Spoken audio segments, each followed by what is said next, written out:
Hello everyone, and welcome to my sewing corner.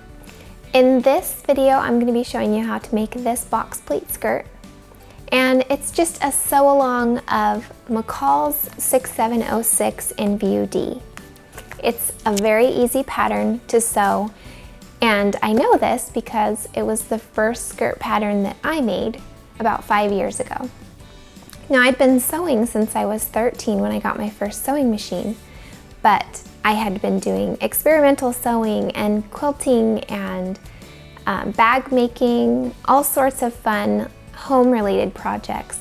And about 5 years ago, I got started in making my own clothes. And since then, I've made so many, but this skirt is something that I always return to. This skirt that I'm wearing is the very first version that I made, one of the first patterns that I made for myself. And I've worn it probably 100 times. I adore this skirt, and this one is my third version and not my last. So I wanted to share something that is such a wonderful staple in my wardrobe with you. I hope you like it as much as I do. Let's get into the tutorial so I can show you how to make this box pleat skirt. So first thing you're gonna do is lay out your fabric all smooth and on the fold and place your pattern piece. This piece is both the front and the back of the skirt, so just cut out 2 of those. And I chose to line this skirt, so I have a front and a back of the main fabric and then the lining, the waistband, and interfacing. So I went ahead and interfaced the waistband and serged the whole entire border, and I serged the side seams of the lining and the main skirt fabric. So now we're going to take those front and back pieces and stitch them together on the side seams. So on one side you'll stitch all the way down, and on the other you'll start at the circle marking. On the main fabric, I basted down to that dot and then stitch all the way down to the bottom. So here I've ironed all the seams open, and I'm going to place my invisible zipper into that spot. So I'm going to put the top of the zipper aligning with the marking and make sure it's centered, and I'll begin by pinning it into place onto that seam.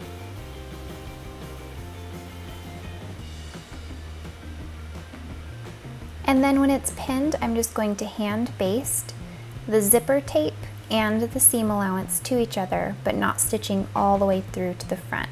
So just do that all the way around the zipper. And then you can unbaste the section to expose the zipper.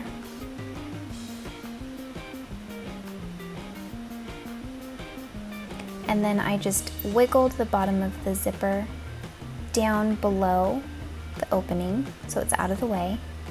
And then I'm just going to attach my zipper on there permanently by stitching right against the teeth all the way down. Now that I've done that, the zipper is essentially installed. Totally invisible, it looks wonderful, and I can remove all my hand basting stitches. As an option, you can cover up the bottom of your zipper tape, just for fun. And here I'm going to attach the lining to the inside of the zipper. So what you're going to do is you're going to open that to the side and expose the raw edge, and just on that one section of the zipper you're going to stitch it against the zipper tape and the seam allowance of the fabric. And you just do that only where the zipper is. It's fully attached, but it's not attached underneath the zipper. And then you're going to begin putting in your box pleats. So I just pinch where the dots are marked.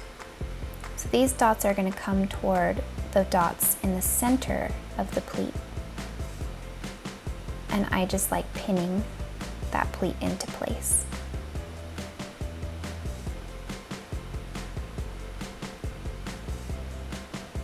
And then on the other side, I'm just going to pinch those 2 dots and bring them to that center point and pin that into place. So on each of the markings of this pattern, you'll just keep bringing them into that center point and pinning them down.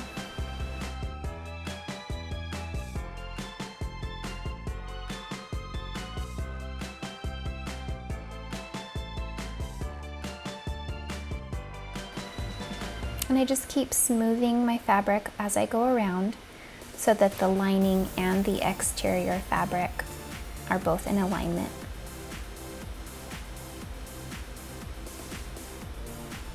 I like adding a pin right here to hold the back of the pleat down. So now it's all pinned and ready to be basted. So I'll baste around the entire top. So here I've basted and serged the raw edge a little ways away from the basting. And I'm going to add my waistband now. So I've opened the zipper, and with everything prepared, I'm just going to match the point right here on the waistband with the edge of the zipper. So there's a little bit of an overhang that's my seam allowance. And I'll place a pin and continue pinning all the way around. So here it's attached. You can see that it's all sewn. And on the corners, I've folded over the waistband onto itself and stitched down the sides. And this creates a nice finish on the edges of the waistband. And just use a little poking stick to pop out the corners nice and sharp. And here you're just going to lay everything flat and fold the waistband over onto itself and iron it and hand sew all the way around to the other side. Once it's hand sewn, you can add hooks to the waistband.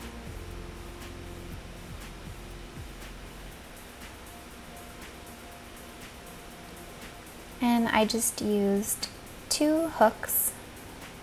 I put the hook on the flap side, and on the even side I put the bars that it hooks into.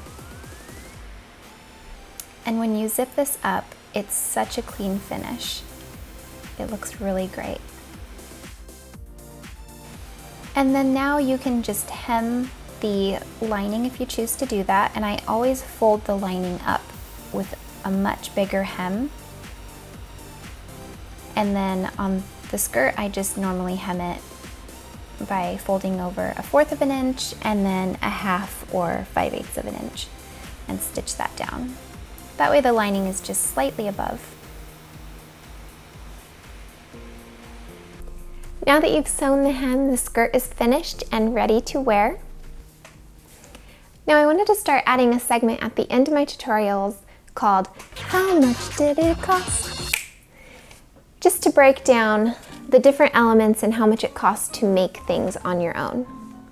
Now it can be wildly different for everybody depending on the fabric and really what you're making. But for this skirt, the main fabric cost me about $6. The cotton lawn that I put on the inside for the lining was about $7. The invisible zipper on the side was $5, and then the small amount of thread and interfacing for the waistband I had on hand, so it didn't really cost me anything, but we'll just assign it $2. So in all, that adds up to $20. Not bad for a custom skirt, I would say. Now down below this video, there's a few ways that you can let me know what you thought. You can give me a thumbs up if you like the video. You can leave me a comment, which I always read and usually respond to. And by the way, if you like this video, it saves into a liked videos folder if you ever want to refer back to it when you're making the skirt, so you don't have to dig around to find it. And then you can subscribe and click the bell alert, and by clicking that bell, you get notifications anytime that I post a video, so you can stay up to date on all of the things that I'm releasing as they're released.